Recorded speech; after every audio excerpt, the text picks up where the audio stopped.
अथ श्रीमद् भागवत महापुराण तृतीय स्कंध अथ 14वां अध्याय दिति का गर्भधारण।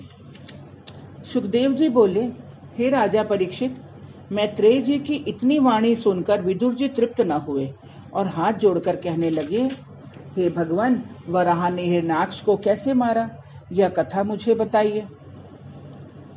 मैत्रेय जी बोले, हे साधो, एक बार मरीचि पुत्र कश्यप जी सूर्यास्त के समय विष्णु जी की पूजा करने के पश्चात यज्ञशाला में बैठे थे कि उसी समय उनकी स्त्री दक्ष कन्या दिति कामदेव से व्याकुल हो उनके पास जाकर बोली, धनुषधारी कामदेव मुझे सता रहा है, आप इसे परास्त कीजिए।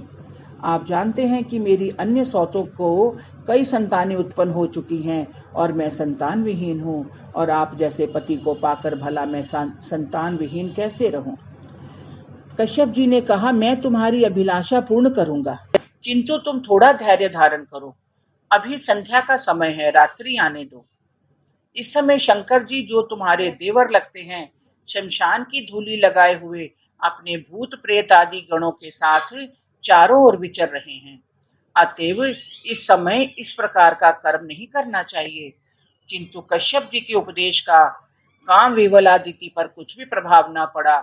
उसने कश्यप जी का वस्त्र पकड़ लिया।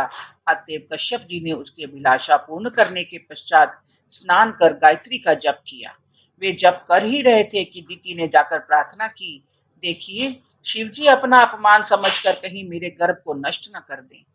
कश्यप जी ने अपना जप समाप्त कर दिति से कहा, तुम्हारा संबंध अनुचित समय पर हुआ है, इस कारण तुम्हारे 2 पुत्र अवश्य उत्पन्न होंगे जो अधर्मी होंगे।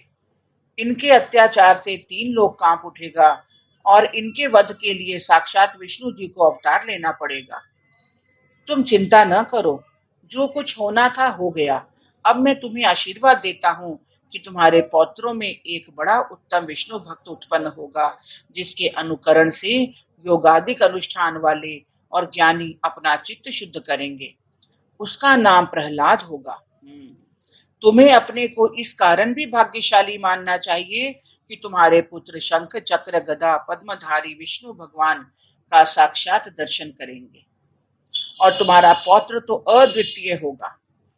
मैत्रेय जी कहते हैं, यह सुनकर दिति प्रसन्न हो गई और यह जानकर उसे संतोष हुआ कि उसके वीर पुत्रों को मारने के लिए श्री विष्णु भगवान को जन्म लेना पड़ेगा।